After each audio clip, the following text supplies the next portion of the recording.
তামিলনাড়ুর বিধানসভা নির্বাচন ঘিরে এক্সিট পোলে এখন সবচেয়ে আলোচিত নাম দক্ষিণ সিনেমার সুপারস্টার বিজয়। তার নবগঠিত দল তামিলাকা ভেট্টি কাজাগাম প্রথম নির্বাচনে নেমেই গেম চেঞ্জার হওয়ার আভাস দিচ্ছে। প্রায় সব এক্সিট পোলেই দলটির 2 অঙ্কের আসন পাওয়ার পূর্বাভাস মিলছে। এমনকি অ্যাক্সিস মাই ইন্ডিয়ার জরিপে 120 আসন পর্যন্ত পাওয়ার ইঙ্গিত, যা সরাসরি সরকার গঠনের সমীকরণে ফেলে দিয়েছে বিজয়কে। বিশ্লেষকরা মনে করছেন বিজয়ের উত্থানকে অতীতের তারকা রাজনীতিকদের সঙ্গে সরাসরি তুলনা করা ঠিক হবে না। এনটিআর, এমজিআর বা জয়ললিতাদের মতো ক্লাসিক রাজনৈতিক পথ ধরে আসেননি বিজয়। তার নেই দীর্ঘদিনের দলীয় অভিজ্ঞতা, নেই প্রতিষ্ঠিত জোট। তার প্রধান শক্তি হয়ে উঠেছে তরুণ প্রজন্ম, বিশেষ করে জেনজি ভোটাররা।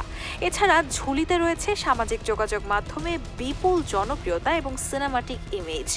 এইসব মিলিয়ে তৈরি হয়েছে বিশাল জনপ্রিয়তা, যা প্রচলিত রাজনীতির হিসাব নিকাশকে এক নিমিষেই ওলটপালট করার মতো চ্যালেঞ্জ ছুড়ে দিতে পারে। এই নির্বাচনে মূলত তামিলনাড়ুর 2 প্রতিষ্ঠিত আঞ্চলিক শক্তির বিপরীতে ত্রিমুখী লড়াইয়ে নেমেছেন বিজয়। যদি তিনি বড় ব্যবধানে জয় পান, তাহলে তা হবে তামিল রাজনীতির ইতিহাসে এক অভূতপূর্ব জেনজি মোমেন্ট। আর ফল যাই হোক, উল্লেখযোগ্য ভোট পাওয়া মানেই স্পষ্ট বার্তা পরিবর্তনের খোঁজে মুখিয়ে আছে তামিলনাড়ুর ভোটাররা। তার এই এন্ট্রি সত্যিই কি তামিল রাজনীতিতে নতুন অধ্যায়ের সূচনা করবে কিনা, সেটাই এখন দেখার বিষয়। রায়হানা হক মুন, RTNN।